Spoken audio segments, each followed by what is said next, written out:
सातारा जिल्ह्यामध्ये वाई तालुका आहे आणि या वाई तालुक्यामध्ये मांढर देवी नावाचा गड आहे, मांढर गावाच्या जवळ.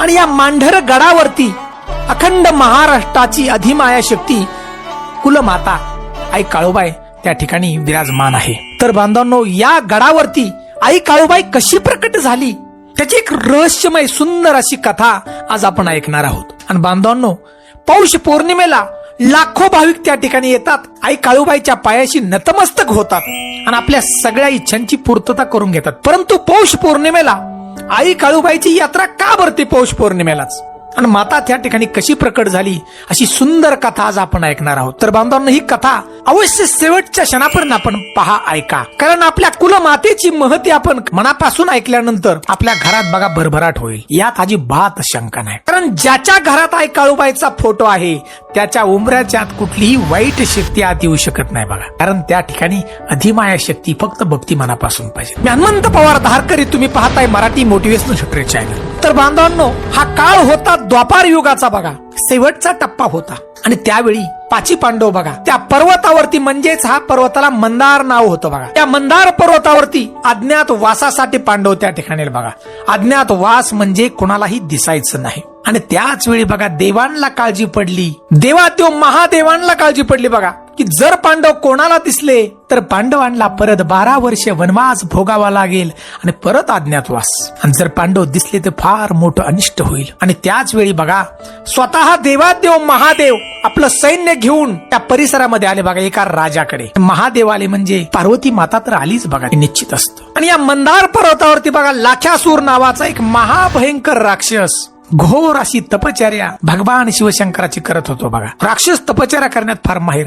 अहो, एका पायावरती उभं राहून शेकडो वर्ष या लाख्यासुराने तपचर्या केली आणि भगवान शिवशंकरांना प्रसन्न करून घेतलं बघा. भगवान शिवशंकरांना वरदान मागितलं, हे देवा मला अमरत्वाचं वरदान दे. आणि त्यावेळेला भगवान शिवशंकरांनी लाख्यासुराला अमरत्वाचं वरदान दिलं बघा. परंतु वरदान देताना देवांनी सांगितलं, हे लाख्यासुरा, की तुला पशु पक्षी प्राणी कोणीच तुला मारू शकणार नाही माणूस. परंतु श्री हा शब्द देवाने घेतला नव्हता बघा त्यावेळेला. असंही अमरत्वाचं वरदान दिलेलं पाहून हा लाख्यासुराला बघा गर्व झाला, उन्मत्त झाला लाख्यासूर, आणि आपल्या पृथ्वीवरती सगळ्या हैदोस घालायला लागला बघा. त्यानं अनेक देवी देवतांची मंदिरं पाडायला चालू केलं आणि सांगायला लागला, तो देवाची पूजा करायची नाही, पूजा करायची तर लाख्यासुराची पूजा करायची. हो, एवढ्यावरतीच हा थांबला नाही महापापी राक्षस. आणि स्वर्गावरती आक्रमण केलं आणि इंद्र देवाला सुद्धा हरवलं बघा.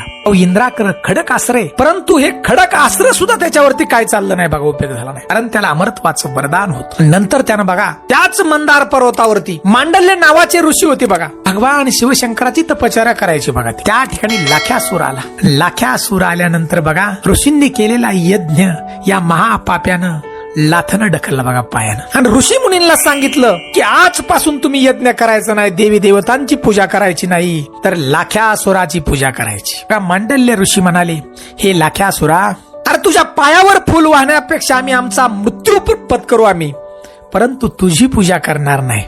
पूजा करणार तर आम्ही देवी देवतांची. आणि त्यावेळेला बघा रागानं लाख्यासुरानं यज्ञाला लात मारली, ऋषीमुनींना ढकलला आणि तो लाख्यासूर त्या ठिकाणी निघून गेला. त्याच वेळी बांधवांनो, त्या परिसरामध्ये राहणारे मांडल्य ऋषींचे फार मोठा भक्तगण होता.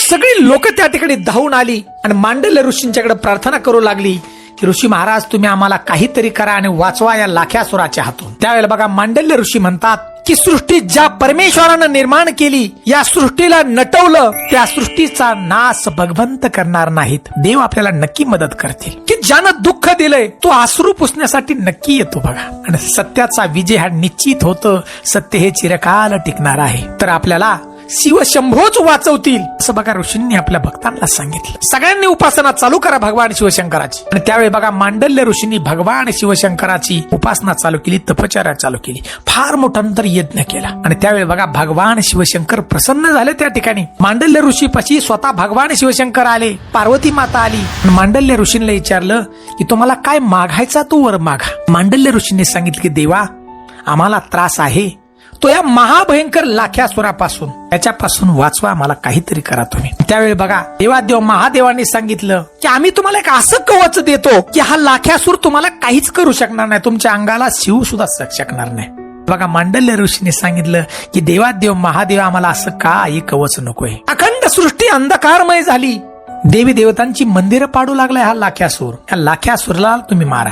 त्यावेळेला महादेवांनी सांगितलं की ऋषी महाराज, त्या लाख्यासुराला मी अमरत्वाचं वरदान दिलंय, मी स्वतः त्याला मारू शकत नाही. माता पार्वतीने सांगितलं की हे देवादेव महादेव, की तुम्ही सृष्टी निर्माण स्वतः केली आणि सृष्टी नष्ट होत आहे, तुम्ही का गप्प बसलाय? बघा, महादेवांनी सांगितलं की हे पार्वती, तू अधिमाया शक्ती आहेस, तूच त्याला मारू शकशील.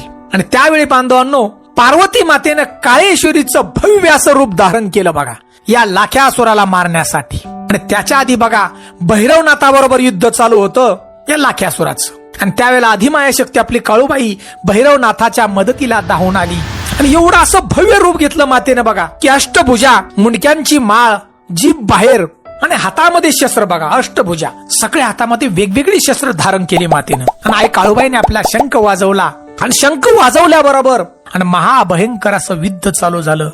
तर बांधवांनो, या ठिकाणी हे युद्ध 7 दिवस चाललं होतं बघा. आपल्या काळेश्वरीनं लाख्यासुराला मारलं बघा, परंतु त्याचं रक्त सांडल्यानंतर लाख्यासूर तयार व्हायचे बघा. सूर्यप्रकाश पडला की हजारो लाख्यासूर त्याच्या रक्तातून तयार होऊ लागलं.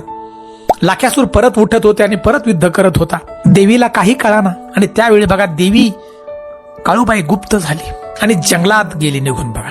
आणि त्या ठिकाणी सटवाई माता आली आणि सटवाई मातेनं सांगितलं की हे अधिमाया शक्ती, या लाख्यासुराला जर मारायचं असेल तर रात्रीच मारायला लागल आणि याचं रक्त जमिनीवर न पडता तुम्ही देवी माता त्याला मारा. त्याचं रक्त स्वतः तुम्ही प्राशन करा, खाली पडूनच देऊ नका. आणि बांधवांनो, तो दुसरा जो दिवस होता तो पौष पौर्णिमेचा दिवस होता. आणि त्याच दिवशी रात्री आपल्या आई काळूबाईने शंख वाजवला आणि लाख्यासूर त्या ठिकाणी बघा युद्धासाठी आला.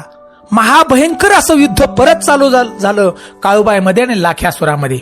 आणि त्यावेळी बघा, अधिमाया शक्तीनं लाख्यासुराचं मुंडकं आकाशात उडवलं आणि रक्त जे पडणार ते मातेनं प्राशन केलं बघा, जमिनीवर अजिबात पडू दिलं नाही. आणि त्या ठिकाणी लाख्यासुराचं मुंडकं उडल्यानंतर बघा, अधिमाया शक्ती आपली काळूबाई म्हणाली की तुझी अंतिम इच्छा काय आहे लाख्यासुरा?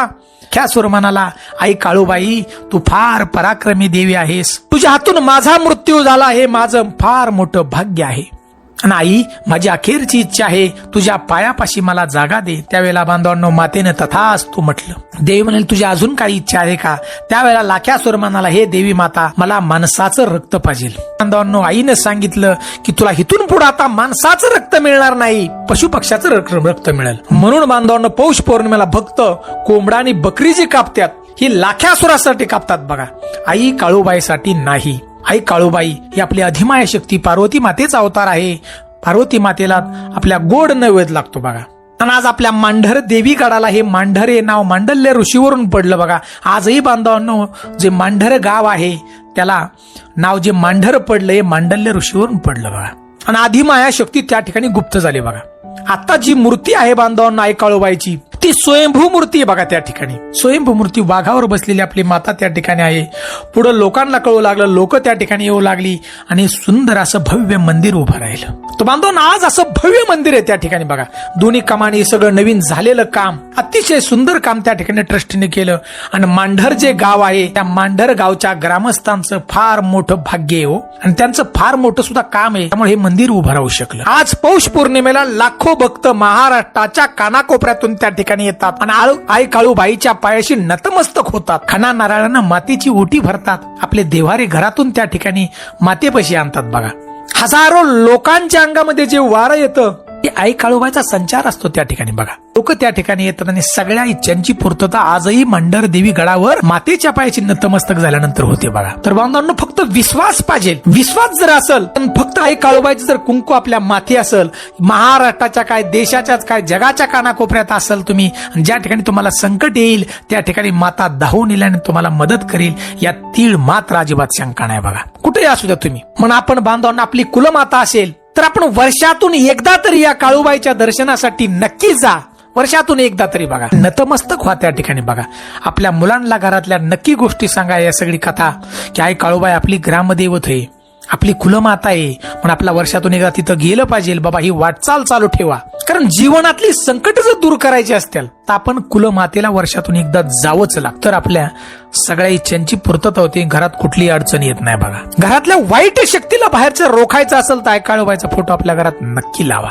आणि वर्षातून काळूबाईला नक्की जा. तर बांधवांनो, सुंदर अशी आपल्या आई काळूबाईची ही सुंदर कथा आपल्याला जर आवडली असेल तर आमच्या चॅनल एकदा नक्की लाईक करा. बघा, चॅनलवरती प्रथम असाल तर नक्की सबस्क्राईब करा. आम्हाला कमेंट म्हणून काळूबाई मातेचा उदो उदो अशी आम्हाला एक कमेंट नक्की द्या. बघा, जय हिंद, जय भारत.